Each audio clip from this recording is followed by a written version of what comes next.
అర్థమవుతుందా? సంతోషంగా ఉన్నావా? ఓకే పెట్టుకోవడానికి తేలిక నిదానంగా బాగు చేస్తాం తెలిసిందా. అన్ని మిగతా రేట్లు అన్ని తగ్గుతాయి. ప్రభుత్వం ఏదన్నదో ఎన్ని జరుగుతాయి తెలిసిందా.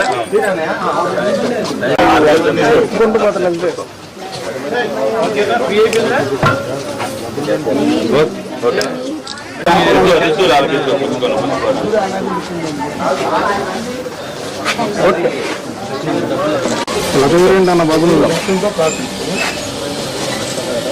ఓకే ఇవ్వాలా రండి అన్న.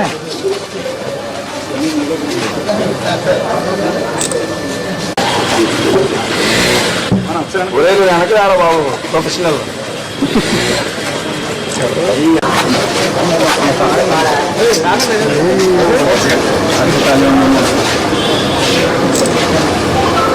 ఓకే చూడండి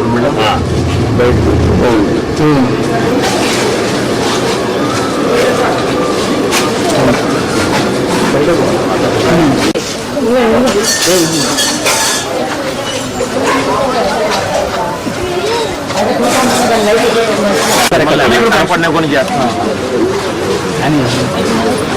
నీకు అడగటానికి వచ్చినప్పుడే కాదు, ఇప్పుడు కూడా ఆ రోజున ఏమన్నానో మాట ఎప్పుడు అందుబాటులో ఉంటాను అదే విధంగా ఉంటావు. ఉంటున్నావా? పెన్షన్ ఏది రాలేదు వస్తున్నారు.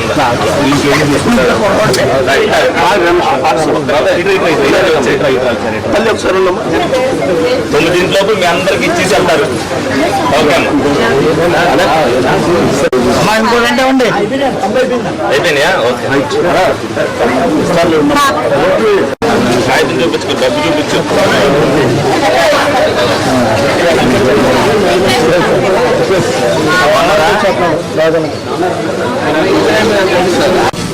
ఏదైతే కూటమి ప్రభుత్వం హామీ ఇచ్చిందో చంద్రబాబు నాయుడు గారు, పవన్ కళ్యాణ్ గారు, మోడీ గారు 1వ తారీఖే ఇంటి వద్ద పెన్షన్ 4,000 రూపాయలు ఇస్తామని చెప్పారు.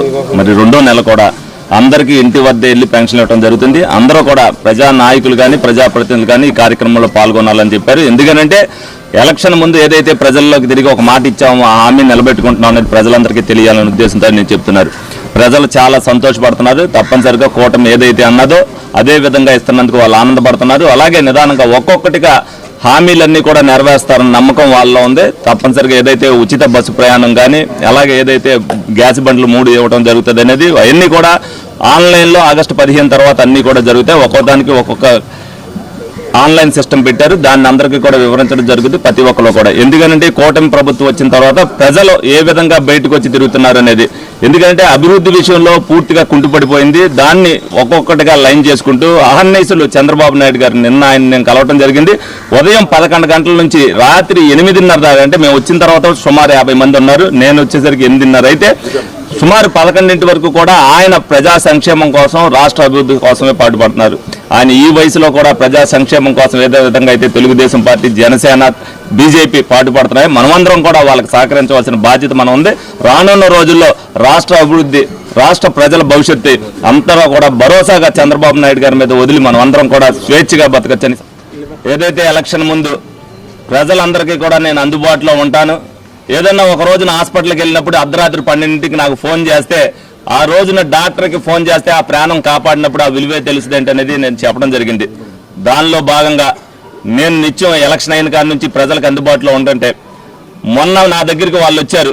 ఏదైతే వాళ్ళ పాపకి కిడ్నీ పనిచేయట్లేదు, కిడ్నీ ట్రాన్స్ప్లాంటేషన్ చేయాలి, తల్లి ఇస్తానని చెప్పింది, మాకు ఎల్ఓసి కావాలని చెప్పి.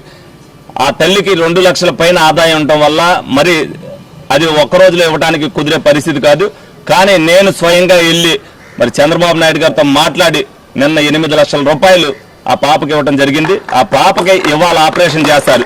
మరి నిజంగా నేను అందుబాటులో లేకపోతే, నేను నిన్న వెళ్ళకపోతే ఆ పాపకి 8 లక్షలు దక్కే కాదు, ఈ రోజున ఆపరేషన్ చేసే పరిస్థితి ఉండేది కాదు. తప్పనిసరిగా ప్రజలకి ఈ విలువ తెలియాలనే ప్రజాప్రతినిధిగా నేను ఆ రోజున కూడా చెప్పా. అందరికీ కావడం అందుబాటులో ఉంటే ప్రజలకు ఎప్పుడైనా ఆపద సమయంలో ఆదుకుంటే ఆ విలువ తెలుస్తుంది. తప్పనిసరిగా ఏదో రోడ్లు డ్రైన్లు అయిపోయినంతలో ఇదేమీ కాదు.